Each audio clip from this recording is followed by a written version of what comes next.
ये दो बेटियां अक्सर सोचती हैं कि उनके पिता ने उन्हीं को बेटा माना, कभी कोई फर्क नहीं किया और उन्हें अपने पैरों पर खड़ा होने लायक बनाने के लिए सब कुछ किया। उन्हें सिखाया, समझाया और जरूरत पड़ने पर डांट भी दिया।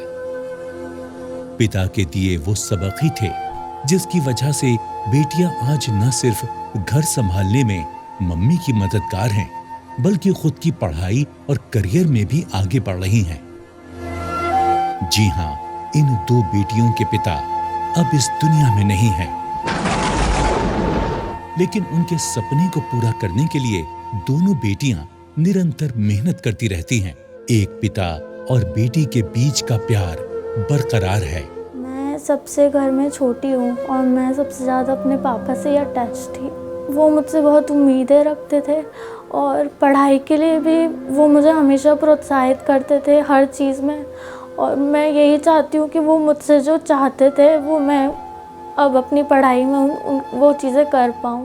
जो वो चीज़ें मम्मी के लिए करते थे वो मैं करती हूँ अपनी साइड से। तो ये सब मैंने अश्योर किया है कि मैं ये सब करूँ ताकि मम्मी को वो फील तो कम नहीं होगा, बट एटलीस्ट मैं कुछ ऐसा कर पाऊँ जिससे मम्मी को ये ना लगे कि कुछ भी नहीं है।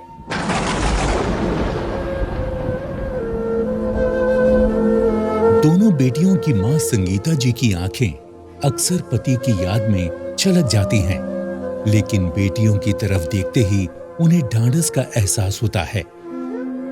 दोनों अपनी मां का खूब ख्याल रखती हैं, लेकिन मां तो आखिर मां होती है।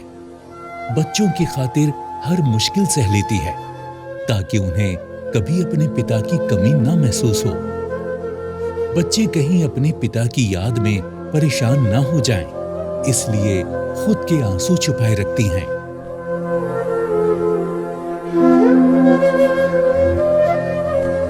बोल नहीं पाती हूँ पर मन ही मन बहुत, क्योंकि बच्चियाँ बहुत परेशान हो जाती हैं सब चीज़ों से।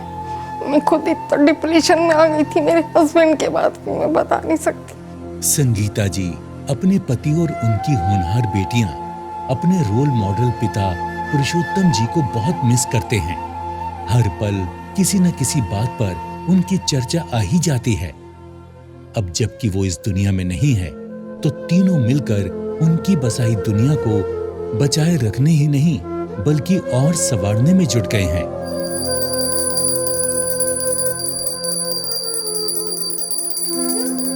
संगीता जी की उस परम शक्तिमान ईश्वर से यही प्रार्थना है कि प्रभु अब इस घर पर कोई और आपदा ना आए। वो ईश्वर से अपनी दोनों बेटियों के उज्जवल भविष्य की कामना करती हैं और उन्हीं में देखती हैं आशा की किरण। वो अपनी दोनों बेटियों को भरपूर समय देती हैं और उनका मार्गदर्शन करती हैं।